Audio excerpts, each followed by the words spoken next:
तो हाँ प्यारे बच्चों, फाइनली कक्षा 9 विज्ञान के ऑल चैप्टर के जो नोट्स हैं वो आपके कंप्लीट तैयार हो चुके हैं।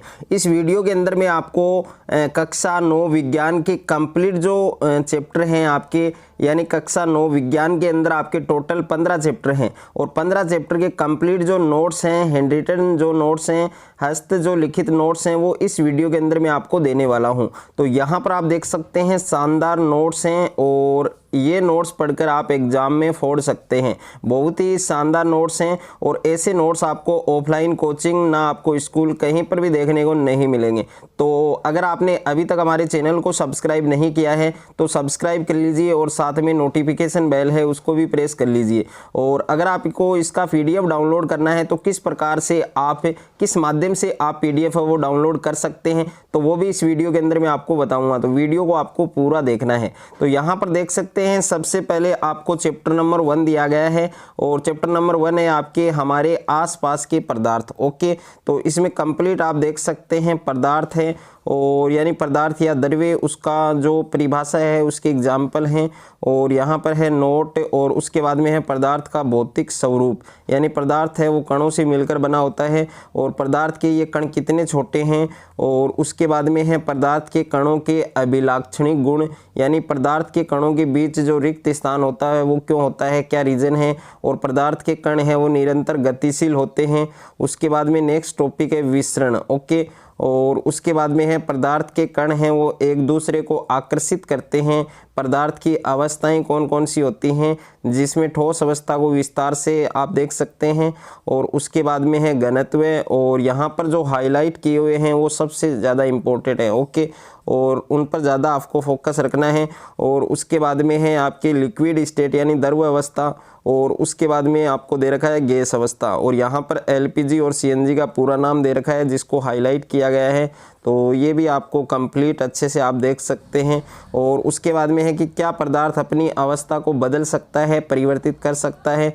तापमान परिवर्तन का प्रभाव दे रखा है। उसके बाद में गलनांक दे रखा है, तो कंप्लीट आपको पढ़ना है। उसके बाद में दाब परिवर्तन का प्रभाव, उसके बाद में ऊर्ध्वपातन दे रखा है। उसके बाद में वाष्पीकरण को प्रभावित करने वाले जो कारक हैं वो दे रखे हैं। और वाष्पीकरण के कारण शीतलता है वो कैसे होती है। गर्मियों में हमें सूती कपड़े पहनने चाहिए, क्यों पहनने चाहिए, कुछ मापन योग्य राशियाँ और उनके मात्रक भी दे रखे हैं। तो ये भी आपको कंप्लीट पढ़ने हैं। और उसके बाद में है चैप्टर नंबर 2। तो चैप्टर नंबर 2 आप देख सकते हैं कि क्या हमारे आसपास के पदार्थ हैं वो शुद्ध हैं। तो यहाँ पर आप देख सकते हैं।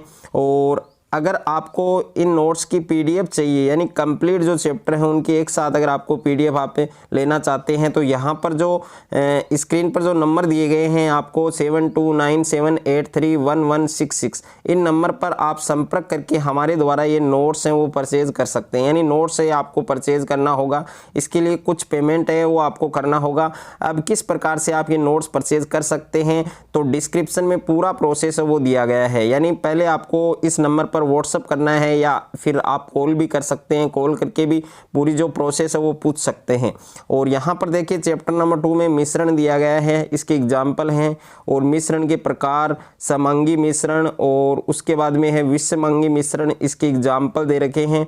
और यहाँ पर दे रखा है आपको जो हाईलाइट किया गया है, यानी वाष्पीकरण और आसवन विधि के द्वारा जल को पृथक किया जा सकता है। उसके बाद में है सॉल्यूशन यानी विलयन, इसके एग्जाम्पल मिश्र धातु और विलयन के प्रकार दे रखे हैं जिसमें विलायक और विलय हैं, इसकी परिभाषा और एग्जाम्पल्स दे रखे हैं। और उसके बाद में विलयन के गुण आपको दिए गए हैं और संतृप्त विलयन और असंतृप्त विलयन, विलयन की सांद्रता और इसके जो कंप्लीट जो फॉर्मूले हैं वो भी आपको पढ़ने हैं। उसके बाद में है निलंबन और निलंबन के क्या गुण होते हैं। और उसके बाद में है कोलाइडी विलयन और टिंडल प्रभाव। टिंडल प्रभाव सबसे इम्पोर्टेंट है और यहाँ पर टिंडल प्रभाव की जो खोज है वो किस वैज्ञानिक ने की वो इसमें दिया गया है, जिसको मैंने हाईलाइट किया है। और उसके बाद में है कोलाइड के गुणधर्म, प्रक्षिप्त प्रावस्था दे रखी है, प्रक्षेपण माध्यम दे रखा है और जो कोलाइड्स हैं उनके कुछ सामान्य एग्जाम्पल्स भी दे रखे हैं, तो ये भी आपको देखने हैं। और मिश्रण के घटकों का पृथक्करण दे रखा है और दूध से क्रीम को कैसे पृथक कर सकते हैं ये भी इसमें कंप्लीट दिया गया है। क्रोमेटोग्राफी भी दे रखी है इसमें, यानी ऐसे नोट्स आपको कहीं पर भी देखने को नहीं मिलेंगे। कहीं पर भी आप यूट्यूब में कहीं पर भी सर्च कर लेना, ऐसे नोट्स आपको नहीं मिलेंगे।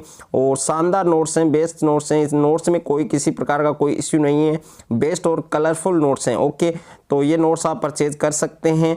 और मिश्रण तथा यौगिक में अंतर दे रखा है, और अगर कोई बच्चा साथ साथ में लिखना चाहता है तो वो भी लिख सकता है। ओके, उसके बाद में है चैप्टर नंबर 3 है आपके परमाणु और अणु। तो परमाणु और अणु चैप्टर के कंप्लीट नोट्स आप देख सकते हैं। इसमें सबसे पहले परमाणु की परिभाषा, अणु की परिभाषा, रासायनिक संयोजन के नियम दे रखे हैं, जिसमें पहला है द्रव्यमान संरक्षण का नियम और स्थिर अनुपात का नियम दे रखा है। डाल्टन का परमाणु सिद्धांत दिया गया है। और उसके बाद में परमाणु और विभिन्न तत्वों के परमाणुओं के आधुनिक प्रतीक क्या हैं, इसमें कुछ तत्वों के नाम और उनके प्रतीक दिए गए हैं। और उसके बाद में है परमाणु द्रव्यमान और कुछ तत्वों के प्रतीक और परमाणु द्रव्यमान यहाँ पर दिए गए हैं। तो ये भी आपको याद करने हैं, परमाणु किस प्रकार अस्तित्व में रहते हैं। और उसके बाद में नेक्स्ट है अणु और तत्वों के अणु। उसके बाद में परमाणुकता दे रखी है, और उसके बाद में कुछ तत्व दे रखे हैं जिनकी परमाणुकता दे रखी है। और उसके बाद में है आयन। ओके, और कुछ सामान्य यौगिक है, उनके फॉर्मूले यानी उनके सूत्र आपको दिए गए हैं। आणविक द्रव्यमान क्या होता है, सूत्र इकाई द्रव्यमान क्या होता है, तो कंप्लीट आपको मिलेगा। और उसके बाद में है मोल संकल्पना, यानी एनसीईआरटी के नोट्स हैं, और एनसीईआरटी है वो सभी बोर्ड के लिए लागू है। और उसके बाद में है मोलर द्रव्यमान। और उसके बाद में प्यारे बच्चों चैप्टर नंबर 4 है आपके परमाणु की संरचना। तो इस चैप्टर के कंप्लीट जो नोट्स हैं वो आप देख सकते हैं। पदार्थों में आवेशित कण और केनाल किरणें, और यहाँ पर नोट दिया गया है, ये भी आपको जरूर पढ़ना है। परमाणु की संरचना, और यहाँ पर इलेक्ट्रॉन, प्रोटॉन और न्यूट्रॉन तीनों के जो खोजकर्ता हैं उनके नाम दे रखे हैं। थॉमसन का परमाणु मॉडल आपको दिया गया है, रदरफोर्ड का परमाणु मॉडल आपको दिया गया है। और यहाँ पर आप देख सकते हैं इनके निष्कर्ष दिए गए हैं, क्या परिणाम निकले, और यहाँ पर नोट दे रखे हैं। और जो लक्षण थे वो भी इसमें कंप्लीट दिए गए हैं। रदरफोर्ड के परमाणु मॉडल की जो कमियां हैं वो कमियां भी इसमें कंप्लीट आप देख सकते हैं। बोर का परमाणविक मॉडल इसमें दिया गया है कंप्लीट, और बोर के परमाणु मॉडल के क्या दोष हैं, न्यूट्रॉन। और उसके बाद में है विभिन्न कक्षाओं में इलेक्ट्रॉन वो कैसे वितरित होते हैं। और बोर-बेरी का नियम दे रखा है, काफ़ी इंपॉर्टेंट है आपके। और उसके बाद में है वैलेंसी यानी संयोजकता आपको दी गई है, तो अच्छे से आपको पढ़नी है। और उसके बाद में देखिए आप परमाणु संख्या को यहाँ पर कंप्लीट देख सकते हैं।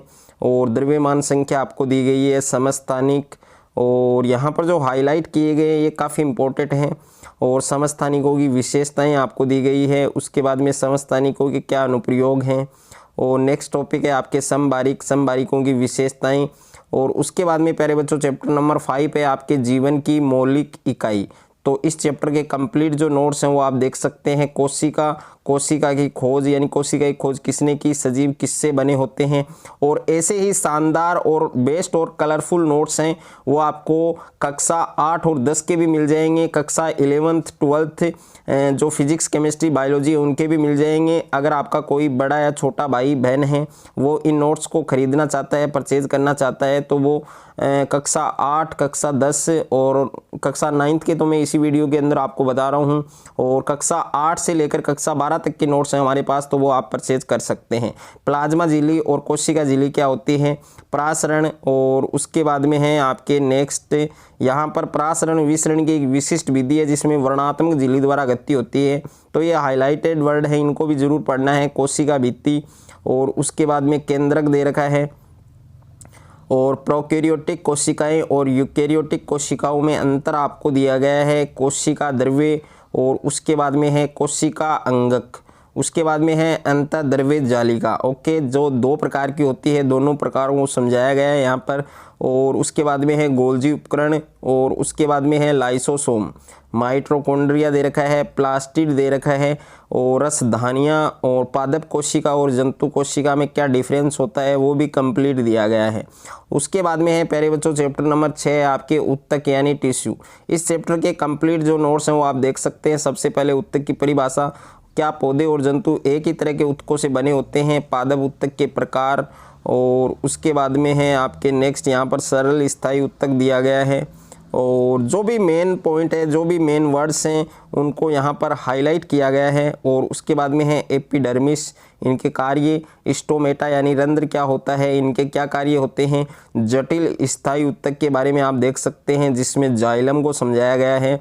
और नारियल का जो रेशा है वो दृढ़ उत्तक का बना होता है और उसका नाम क्या है, स्क्लेरेन्काइमा। ओके, और जंतु उत्तक क्या होते हैं, और एपिथेलियमी उत्तक, और उसके बाद में है सरल सल्की एपिथेलियम और स्तंभाकार एपिथेलियम, पक्षमाभी स्तंभाकार एपिथेलियम और घनाकार एपिथेलियम। और उसके बाद में है संयोजी उत्तक जिसमें रक्त यानी ब्लड है और अस्थि को समझाया गया है प्यारे बच्चों। और उसके बाद में है उपास्थि एरियोलर, और ये है आपके वसामय और पेशी उत्तक। उसके बाद में है रेखित या ऐच्छिक पेशी क्या होती है, अरेखित या अनैच्छिक पेशी क्या होती है, कार्डियक यानी हृदय पेशी। और उसके बाद में है तंत्रिका उत्तक, ये भी काफ़ी इंपॉर्टेंट है आपके। और उसके बाद में है चैप्टर नंबर 7 है प्यारे बच्चों, जीवों में विविधता। तो जीवों में विविधता इसके बारे में आप देख सकते हैं, इस चैप्टर के कंप्लीट जो नोट्स है वो आप देख सकते हैं। वर्गीकरण का आधार क्या है, तो सबसे पहला जो टॉपिक है वो इसमें यही है। उसके बाद में है वर्गीकरण और जैव विकास क्या होता है, वर्गीकरण समूह की पदानुक्रमित संरचना क्या है। और उसके बाद में है आपके मोनेरा यानी मोनेरा प्रोटिस्टा, और इनके बारे में बताया गया, इनके एग्जाम्पल भी दिए गए हैं। उसके बाद में नेक्स्ट है आपके फंजाई, और उसके बाद में 4 नंबर पर है प्लांटी, 5 नंबर पर है आपके एनिमेलिया। और उसके बाद में आप देख सकते हैं थेलोफाइटा, ब्रायोफाइटा और टेरिडोफाइटा, इनके एग्जाम्पल्स भी दे रखे हैं, अच्छे से आपको याद करने हैं। जिम्नोस्पर्म जिसको नग्न बीजी कहा गया है, और एक है आपके एंजियोस्पर्म। और एक बीजपत्री, द्विबीजपत्री, इनके एग्जाम्पल भी आपको याद करने हैं। एनिमिलिया दे रखा है, और पोरीफेरा और सिलेंट्रेटा और प्लेंटी हेलमथिज, ओके, और निमेटोडा दे रखा है। इनके सब के एग्जाम्पल भी आपको याद करने हैं। एनिलिडा है, आर्थ्रोपोडा है, मोलस्का है, और एकाइनोडर्मेटा है, और प्रोटोकोडेटा है। तो इनके एग्जाम्पल सहित आपको याद करने हैं। वर्टिबेटा यानी कशेरुकी, और साइक्लोस्टोमेटा और मत्स्य। उसके बाद में है जल स्थलचर, और उसके बाद में है सरीसृप, पक्षी, स्तनपाई, ये सब आपको कंप्लीट याद करने हैं। उसके बाद में है नाम पद्धति, जो नाम पद्धति है उसके लिए कुछ विशेष बातें होती हैं वो भी आपको याद करनी है। उसके बाद में प्यारे बच्चों चैप्टर नंबर 8 है आपकी गति यानी मोटेशन। ओके, तो इसमें सबसे पहले गति के बारे में दिया गया है, गति क्या होती है, इसका मात्रक क्या है, और गति का वर्णन, और सरल रेखीय गति क्या है, तो इसके बारे में भी आप देख सकते हैं, यहाँ पर इसको समझाया गया है। उसके बाद में विस्थापन क्या होता है, एक समान गति और असमान गति क्या है, और गति की दर का मापन है वो किस प्रकार से किया जाता है, किस प्रकार से गति है वो मापी जाती है, दिशा के साथ चाल है वो किस प्रकार से, और वेग में परिवर्तन की दर क्या कहलाती है। और उसके बाद में है प्यारे बच्चों नेक्स्ट है आपके गति का ग्राफ या निरूपण आप देख सकते हैं।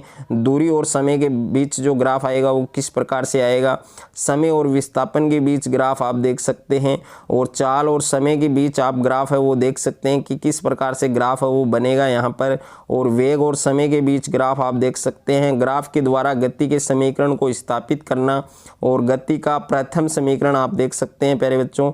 और उसके बाद में है गति का द्वितीय समीकरण, तो गति का जो दूसरा समीकरण है वो आप देख सकते हैं।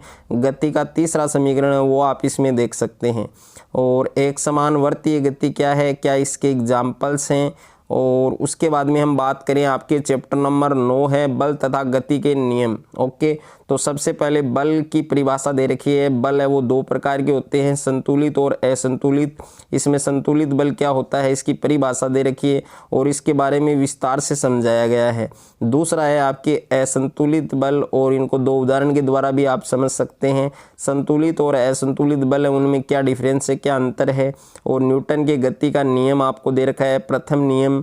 और उसके बाद में एग्जाम्पल है जड़त्व क्या होता है, और जड़त्व के प्रकार यानी एक तो विराम का जड़त्व है और एक गति का जड़त्व है, तो इन दोनों को परिभाषित किया गया है यहाँ पर। और गति का द्वितीय नियम जिसमें संवेग है, और गति के द्वितीय नियम के अनुसार आप देख सकते हैं इसका जो गणितीय सूत्र है वो किस प्रकार से।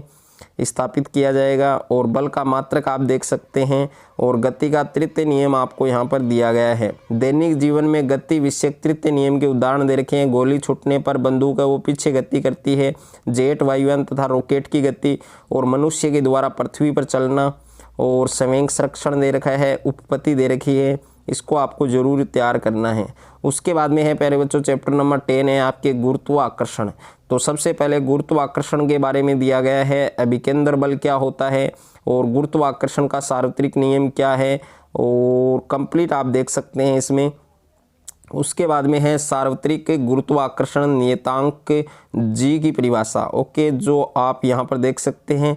और गुरुत्वाकर्षण नियतांक जी के मात्रक आप देख सकते हैं। जी का आंकिक जो मान है वो कितना होता है वो भी आप यहाँ पर देख सकते हैं। गुरुत्वाकर्षण के सार्वत्रिक नियम का महत्व आप यहाँ पर देख सकते हैं। गुरुत्वीय बल की परिभाषा दे रखी है, मुक्त पतन की परिभाषा दे रखी है। उसके बाद में है गुरुत्वीय त्वरण और इसका जो फॉर्मूला है वो भी आपको याद करना है। और गुरुत्वीय त्वरण जी के मान का परिकलन है वो किस प्रकार से किया जाता है, किस प्रकार से इसका मान है वो फाइंड किया जाता है। और द्रव्यमान क्या है, इसका क्या मात्रक होता है, तो कंप्लीट आपको तैयार करना है। उसके बाद में है भार, और भार है इसकी परिभाषा दे रखी है और इसका मात्रक दे रखा है, इसका फार्मूला दे रखा है। और किसी वस्तु का चंद्रमा पर भार किस प्रकार से हम ज्ञात करते हैं तो वो भी आप देख सकते हैं। और उसके बाद में है प्रणोद तथा दाब। तो प्रणोद क्या होता है, इसका क्या मात्रक है, दाब क्या है, इसका क्या मात्रक है और इनके फॉर्मूले हैं वो भी आपको याद करने हैं। तरल है उनमें दाब है वो किस प्रकार है। और उत्प्लावकता आपको कंप्लीट दे रखी है, इसकी परिभाषा याद करें। और आर्किमिडीज का सिद्धांत दे रखा है, इसके अनुप्रयोग दे रखे हैं। और उसके बाद में है प्यारे बच्चों आपके अपेक्षिक घनत्व है। तो अपेक्षिक घनत्व आपको दे रखा है, इसका फॉर्मूला भी दे रखा है और ये नोट भी आपको जरूर पढ़ना है। उसके बाद में है प्यारे बच्चों चैप्टर नंबर 11 आपके यानी कार्य और ऊर्जा, वर्क एंड एनर्जी। तो इसमें सबसे पहले कार्य के बारे में बताया गया है। कठोर काम करने के बावजूद कुछ अधिक कार्य नहीं होता, किस प्रकार से नहीं होता, तो कुछ एग्जाम्पल्स लेकर इनको समझाया गया है। और कार्य की वैज्ञानिक संकल्पना इसमें दे रखी है। और एक नियत बल के द्वारा कृत कार्य इसमें दिया गया है, W बराबर F/D। ओके, और कार्य वो क्या एक अदिश राशि है। और उसके बाद में हम बात करें नेक्स्ट कार्य के प्रकार। तो कार्य वो दो प्रकार का होता है, धनात्मक और ऋणात्मक, दोनों की परिभाषा दे रखी है। कार्य का क्या मात्रक होता है और जो कार्य का मात्रक होता है जूल, उसमें एक जूल की परिभाषा आप याद करें। ऊर्जा के बारे में दिया गया है, ऊर्जा का क्या मात्रक होता है। अब ऊर्जा के रूप है यानी ऊर्जा जो होती है वो कई रूपों में पाई जाती है। उसमें ऊर्जा है, यांत्रिक ऊर्जा को बताया गया है, विद्युत ऊर्जा को समझाया गया है, नाभिकीय ऊर्जा है, प्रकाशीय ऊर्जा है। और उसके बाद में है आपकी सौर ऊर्जा और रासायनिक ऊर्जा, ध्वनि ऊर्जा। और उसके बाद में है गतिज ऊर्जा। तो सभी के जो जितना भी दे रखा है आपको, जितना भी मैंने करवाया है बहुत ही शानदार तरीके से करवाया है, अच्छे से आपको तैयार करना है। किसी ऊंचाई पर वस्तु की स्थितिज ऊर्जा किस प्रकार से है, इसका फार्मूला वो भी आपको याद करना है। और क्या ऊर्जा के विभिन्न रूप परस्पर परिवर्तनीय हैं, तो इसमें देख सकते हैं आप प्रारंभिक ऊर्जा है जो किस में रूपांतरित हो रही है, इसके एग्जाम्पल्स भी दे रखे हैं। तो कंप्लीट आपको पढ़ने हैं।